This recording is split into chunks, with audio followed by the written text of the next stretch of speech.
methods or shortcut methods for getting integration by substitution. In the fourth one, we have integral of f prime of x all over f of x dx equals ln of f of x absolute plus c. Again, the principle behind the shortcut is simply the fact that we recognize that this integral, the function, is the exact differential of a function that we know, which is ln f of x. Anytime I differentiate ln f of x, I will get f prime of x over f of x. So it is but natural again that if I integrate f prime of x over f of x, I should go back to ln f of x. So that is the principle behind the shortcut. Meanwhile, if you are just getting this part 4 now, I advise you to go and see the other 3 parts that we have seen before. There are links to those videos in the video description below. So you go there, click on them, and then you watch how the other shortcuts were done. Alright, so here now we're going to give an example again. We will have integral of from 0 to 1 of x plus 1 all over x squared plus 2x plus 7 dx. This again is another past question, a GCE question. So anytime I see an integral that involves a rational function like this, my first instinct is to check whether this shortcut can be applied to it. When I observe carefully, I notice that if I differentiate the denominator, I will get 2x plus 2. And actually there is a multiple of 2x plus 2 up, which is x plus 1. So I can do a modification, and again, I will get this shortcut appearing, and then I apply it just in one step, and I get my integral. So I will say equals, so what is lacking up is 2. If I multiply the numerator by 2, it will become the exact differential of the denominator. So I start by putting half, since I have to insert 2 so that the half neutralizes. Integral from 0 to 1 of 2 into x plus 1 all over x squared plus 2x plus 7 dx. And you can now see that this is the exact differential of the denominator. The shortcut can now apply. When you notice that the numerator is the exact differential of the denominator, you simply write ln of the absolute value of the denominator as the answer. So that is what is going to happen here now. The half will stay outside. Sorry, I'm supposed to write this way. The half stays outside, and then I will now say ln of the denominator, which is x squared plus 2x plus 7 absolute, and their limits from 0 to 1. When I go down, I will get half, then ln of the upper limit, which is 1 squared plus 2 into 1 plus 7 minus half, ln of 0 squared plus 2 into 0 plus 7, and I get half, ln of, this is 1 plus 2 plus 7, which is 9, minus half, ln of 0 plus 0 plus 7, which is 7. And again, we see that there is half, that is common, ln of 9 minus ln of 7, which I can apply the laws of logarithm. Ln 9 minus ln 7 is the same as ln of 9 over 7. And my answer is half ln of 9 over 7. So that is how it operates. Let's say we take another example. 2 integral from 0 to ln 2 of e to the 2x all over 1 plus e to the 2x dx. Again, you will notice that if I differentiate the denominator, I get something very close to the numerator, just a multiple of it.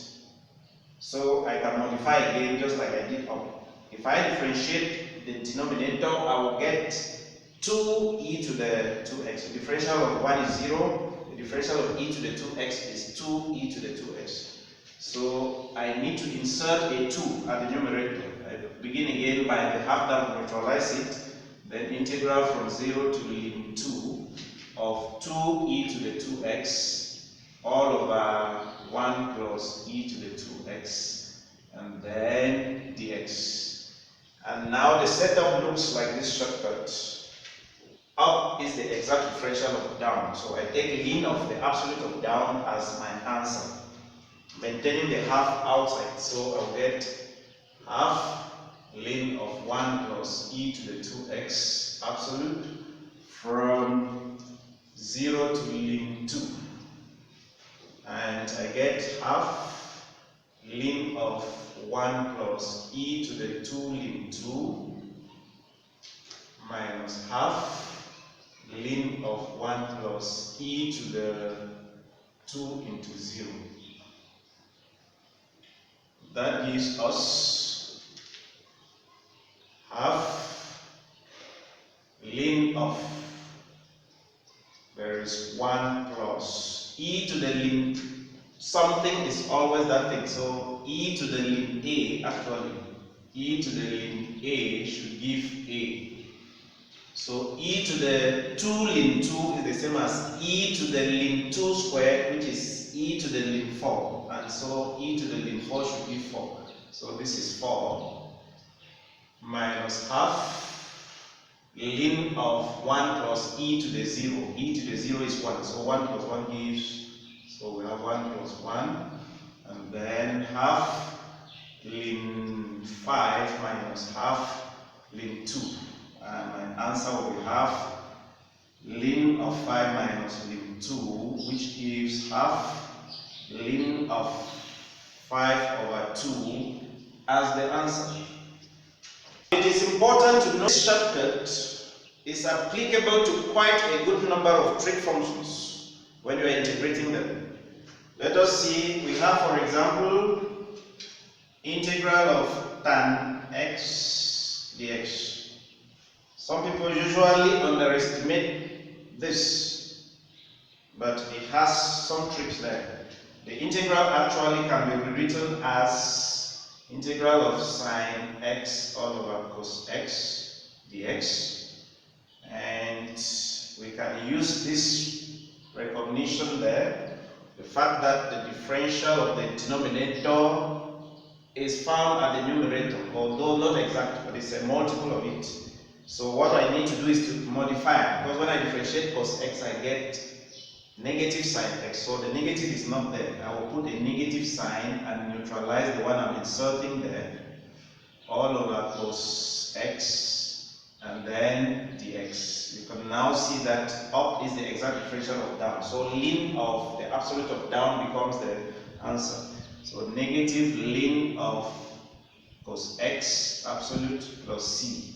And actually it gives us ln of cos x absolute to the negative 1 plus c, and cos x to the negative 1 is simply 1 over cos x, which is sec x.